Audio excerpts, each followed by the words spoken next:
Jeevan Reddy అనటైనే Jeevan Reddy tea Jeevan రెడ్డో ఏ జీవన్ రెడ్డో ఏదో ఒకటి ఉన్నది కానీ మొత్తానికి పేరైతే జీవన్ రెడ్డి జగిత్యాల. ఈ జీవన్ రెడ్డి అయినట్టయినే 1983 టీడీపీ పార్టీ ద్వారా రాజకీయాల్లోకి వచ్చిండు 1983లో. ఇది 2026 43 సంవత్సరాలు రాజకీయంలోనే ఉన్నాడు. 43 సంవత్సరాలు రాజకీయంలోనే ఉన్నాడు అంటే ఎంత దోపిడీ చేసి ఉంటాడో అర్థం చేసుకోరు. 1983లో రాజకీయంలోకి వస్తే 43 ఏళ్ళు రాజకీయాన్ని పట్టుకొనే వేలాడుతాడు. జగిత్యాలలో 43 సంవత్సరాలుగా ఏ యువకుడు రాజకీయంలోకి రాకుండా దుర్మార్గంగా అడ్డుకున్నాడు. దీన్ని బట్టి అర్థమైతే లేదా? ఇక ఆ తర్వాత కాంగ్రెస్లో చేరిండు.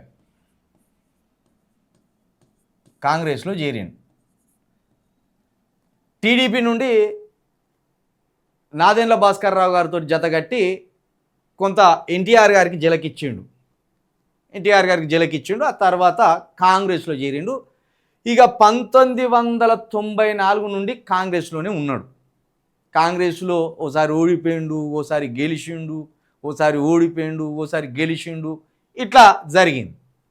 ప్రధానంగా మాట్లాడుకోవాల్సింది 2014 నుండే. ఇక 2014లో కాంగ్రెస్ నుండి గెలిచిండు. తెలంగాణ వచ్చిన తర్వాత కూడా కాంగ్రెస్ నుండి గెలిచిండు. ఇక్కడ వరకు బాగానే ఉన్నది. ఇక 2018 ముందొస్తే ఎన్నికలు వచ్చినాయి కదా, కాంగ్రెస్ నుండి పోటీ చేసి ఓడిపోయిండు. ఎవరి మీద? సంజయ్ మీద ఓడిపోయిండు. టీఆర్ఎస్ అభ్యర్థి సంజయ్ మీద 2018లో ఓడిపోయిండు. ఎన్ని ఓట్లతోటి ఓడిపోయిండు తెలుసా? 70,000 ఓట్లతోటి ఓడిపోయాడు. 70,000 ఓట్లు. 70,000 ఓట్ల తేడాతోటి సంజయ్ మీద ఓడిపోయాడు. ఇది 2018 ఎన్నికల ఫలితం. ఇక 2023లో కూడా ఏ మాత్రం మెజార్టీ తగ్గలే సంజయ్కి. 45,000 మెజార్టీతోటి గెలిచిండు. మళ్ళీ ఇదే జీవన్ రెడ్డి మీద 45,000 మెజార్టీతోటి ఇదే జీవన్ రెడ్డి మీద సంజయ్ గెలిచిండు. ఇప్పుడు చెప్పుర్రా, జీవన్ రెడ్డి ఫేడ్ అవుట్ లీడరా కాదా? జీవన్ రెడ్డిని ఇంకా కాంగ్రెస్ ఎందుకు మోయాలి? యువకుడు రావద్దా? అక్కడ జగిత్యాల యువకుడు రావద్దా? కాంగ్రెస్ ఏం మోసం చేయలే జీవన్ రెడ్డిని. ఇది మనం కాంగ్రెస్ను పొగడడానికి కూడా కాదు నేను చెప్పేది.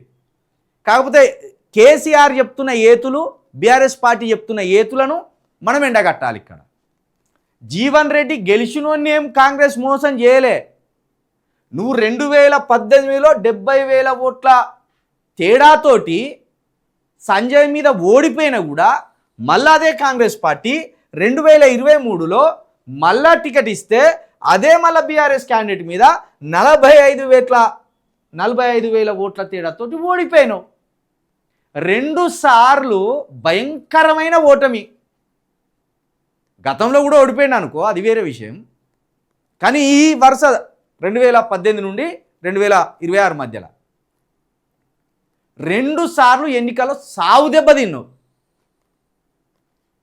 నిన్నేమన్నాడు కేసీఆర్ గారు? 76 ఏళ్ళు అన్నారు జీవన్ రెడ్డి గారికి. 76 ఏళ్ళ జీవన్ రెడ్డి 2018లో 70,000 ఓట్లతో ఓడిపోయాడు. 2023లో 45,000 ఓట్లతో ఓడిపోయాడు. ఏం తక్కువ చేసిందా నీకు కాంగ్రెస్? జీవన్ రెడ్డి గారు నీకు మళ్ళీ ఇవ్వాలా టికెట్? ఏం తక్కువ అయింది నీకు మళ్ళీ ఇచ్చడానికి? యువకులు రావద్దా? నువ్వు, నీ కుటుంబము, నీ బంధుగణము వీళ్ళేనా ఇక రాజకీయాలు జగిత్యాలంటే? కాబట్టి ఇలాంటి రాజకీయ కబ్జాకోరులను ఇంటికి పంపవలసిందే. కాంగ్రెస్కు సపోర్ట్ చేయడం కాదు, కానీ జగిత్యాలలో ఇంత పెద్ద మేము, అంత పెద్ద మేము అనుకుంటా కేసీఆర్, కేటీఆర్ పొంకనాలంటే పొంకనాలు. ఈ ఫేడ్ అవుట్ లీడర్ను తీసుకొచ్చి 2 సార్లు అతి భయంకరంగా ఓడిపోయిన లీడర్ను తీసుకొచ్చి తెలంగాణ వ్యాప్తంగా హల్చల్ చేస్తాను సిగ్గు లేకుండా. అరే నిన్న ఏ సమస్య లేదన్నట్టు మొత్తం జగిత్యాలకు మందిని తరలిచ్చి ఏదో మొత్తం తెలంగాణకు వీరుడు శూరుడు జీవన్ రెడ్డి గారు అన్నట్టు నమ్మబలుకుతాను. ఇప్పుడు ఎప్పురి సాధారణ ప్రజలారా, ఇప్పుడు ఎప్పురి బీఆర్ఎస్ కార్యకర్తలారా, మీకైనా బుద్ధి ఉండాలి కదా. ఆ ఓడిపోయిన లీడర్ను తీసుకొని మీరు జెండా మోసిన వాళ్ళను 25 సంవత్సరాలుగా జెండా మోసిన వాళ్ళను మీ భౌతవ్యాన్ని బొందబెట్టిన కేసీఆర్ని ఇంకెట్లా చేయగొడతాను బుద్ధి లేకుండా మీరు? నవరాజకీయం రావద్దా? జెండా మోసినోనికి అవకాశం రావద్దా? 2 సార్లు బీఆర్ఎస్ అభ్యర్థి మీదనే కదా సావు దెబ్బతిన్నది. ఈ కోణం ఎందుకు ఆలోచిస్తలేరు మీరు? జీవన్ రెడ్డి గారు చేయంటే తెలివనోడు, అవసరం లేనోడు, మనకు అక్కిరే లేనోడు, వరంగల్ రోడ్ చేయ అంటాడు, హైదరాబాద్ రోడ్ చేయ అంటాడు, కరీంనగర్ రోడ్ చేయడం అంటాడు, నిజామాబాద్ రోడ్ చేయ అంటాడు. ఎందుకు చేయగొట్టాలరా అసలు మీకు అని ఒక్కడు అడగలే టీఆర్ఎస్లా. పోనీ వరంగల్ రోడ్ తెలవక జైకొచ్చిండు, హైదరాబాద్ రోడ్ తెలవక జైకొచ్చిండు, నిజామాబాద్ రోడ్ తెలవక జైకొచ్చిండు. కరీంనగర్ రోడ్లో ఒకనా కనీసం బీఆర్ఎస్ కార్యకర్తలకు బుద్ధి లేదా? 25 సంవత్సరాలుగా జెండా మోసినోడు లేడా? కరీంనగర్లో ఎవడు? జగిత్యాలలో ఎవడు లేడా 25 సంవత్సరాలుగా జెండా మోసినోడు? మరి మీకు పౌరుషం లేదా? 2 సార్లు సార్ మన చేతిలోనే జీవన్ రెడ్డి గారు చావు దెబ్బతిన్నారా ఎన్నికల్లా.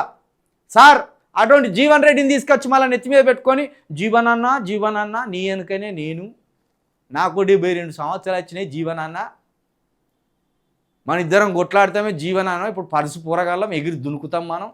ఈ ముచ్చట్లా పౌరుషం ఉన్న బీఆర్ఎస్ కార్యకర్తలు ఎవరైనా టికెట్ మీకే రావాలా? ఆనెస్ట్గా నేను మీకు సపోర్ట్ చేస్తాను. అడుగుర్రి జీవన్ రెడ్డికి కానీ జీవన్ రెడ్డి కుటుంబానికి కానీ బీఆర్ఎస్ టికెట్ ఇస్తే మళ్ళా ఓడగొడతామని శపథం చేయరు. సవాల్ చేయరు కేసీఆర్ తోటి. మీరు 2 సార్లు మన చేతిలో సావు దెబ్బతిన్నా జీవన్ రెడ్డికి ఎట్లట్ల టికెట్ ఇస్తావు, వాళ్ళ కుటుంబాలకి ఎట్లట్ల టికెట్ ఇస్తావు? కేసీఆర్ నీ జెండా మోషణం నేను 2 సార్ల సీఎం పీఠం మీద కూర్చోబెట్టాం, మా భుజాలు అరిగిపోయినాయి, మా బతుకులు కరిగిపోయినాయి, కానీ మాకు ఏం లాభం జరగలేదు. నువ్వు ఎల్లి అంటే మేము ఎల్లి అనల్లా, నువ్వు మళ్ళీ అంటే మేము మళ్ళీ అనల్లా అని కేసీఆర్ సవాల్ చేసి నికార్సైన బీఆర్ఎస్ లీడర్లు 25 సంవత్సరాలుగా బీఆర్ఎస్ జెండాను మోసిన బీఆర్ఎస్ లీడర్లకు ఈ జగిత్యాలలో టికెట్ ఇవ్వాలి తప్పించి 2 సార్లు బీఆర్ఎస్ మీదనే చావు దెబ్బతిన్న జీవన్ రెడ్డికి కానీ జీవన్ రెడ్డికి కుటుంబానికి కానీ టికెట్ ఇవ్వద్దు.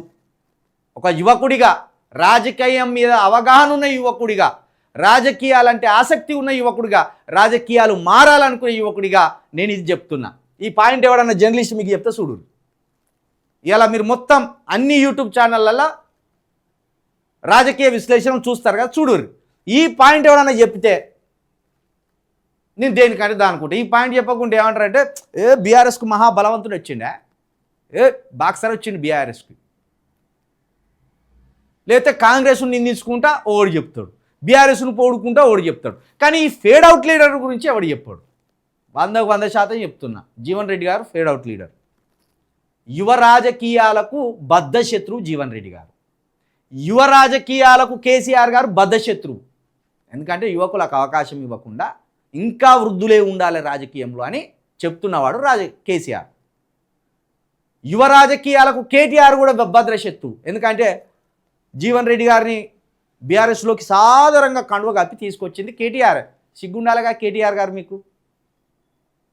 మీరేమో రాజకీయాల్లో ఉంటారు. మరి మా అసంటి రాజకీయ నాయకులు రాజకీయాలు చేయొద్దా? అంటే 1000 కోట్లు ఉంటేనే రాజకీయాలు చేయాలా? ఇదెక్కడి కథ? ఇదెక్కడి పద్ధతి? ఇదెక్కడి పద్ధతి కేటీఆర్ గారు? అసలు జగిత్యాలలో మీకు క్యాడర్ లేదా? మీ జెండా మోసిన వాళ్ళు మొదటి నుండి ఉన్నోళ్ళు లేరా? ఎందుకు పని చేయాలి మీకోసం మాకు అర్థమైతే లేదు. మాకు అవకాశాలు ఇవ్వనప్పుడు, మా యువకులకు మా కష్టాన్ని గుర్తించినప్పుడు, మా శ్రమను గుర్తించినప్పుడు ఎందుకు నీ పార్టీలో జెండాలు మోసి మోసి మోసి మోసి మోసి బతుకులు అరిగిపోవాలి చెప్పు. కాబట్టే అంటున్నాం మేము కొత్త రాజకీయం రావాలంటున్నాం. అందుకే కవిత గారు కొత్త పార్టీ పెడుతున్నామని చెప్తున్నాం.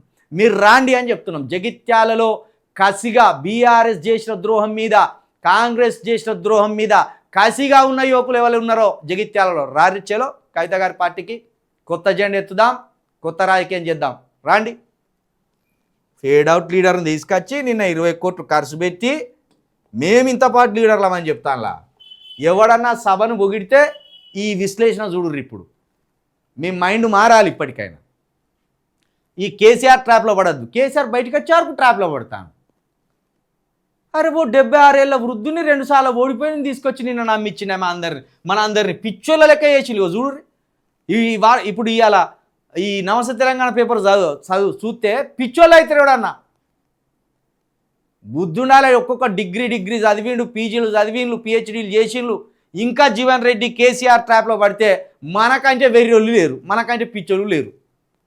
చూడుర్రి మీరు ఇలా గూగుల్లో కొట్టుర్రి, ఏఐని అడుగుర్రి. జీవన్ రెడ్డి 2018లో 2023లో ఎంత భారీ తేడాతో ఓడిపోయిండో, 2 సార్లు భయంకరంగా ఓడిపోయినో అని తెలంగాణ రాష్ట్రంలో ప్రమోట్ చేస్తాను, రాజకీయంలో ప్రమోట్ చేస్తాను, యువకులను ప్రమోట్ చేస్తలేరు రాజకీయంలో. చూడుర్రి ఈయన చుట్టూ ఇప్పుడు ఇది పెద్ద ట్రాప్ని మాయల మాంత్రికుడు కేసీఆర్ గారు. మన మొత్తం మన మైండ్లను ట్రాప్ చేసే మాయల మాంత్రికుడు కేసీఆర్ గారు. ఇంకా ఈయన వెనక ఈ సిగ్గులేని దేశపతి ఉన్నాడు. ఇట్లా కళ్ళద్దాలు పెట్టుకొని సుత్తన్నావు, ఈ ముసలైనని ఎందుకు తెచ్చినావు సార్ అని చెప్పకుండా సిగ్గు లేకుంటే ఇంక అందరు ప్రోత్సహిస్తున్నారు. ప్రోత్సహించుడు మీ పార్టీని మొత్తం బొంద పెడతాం బీఆర్ఎస్ను. మీరు యువకులకు అవకాశం ఇస్తేనే మీ పార్టీ బతుకుతుంది. మీరు వృద్ధులకు అవకాశం ఇచ్చిరా, జగిత్యాల ప్రజలే వద్దనే 2 సార్లు జీవన్ రెడ్డిని, సంజయ్ని గెలిపించుకునే.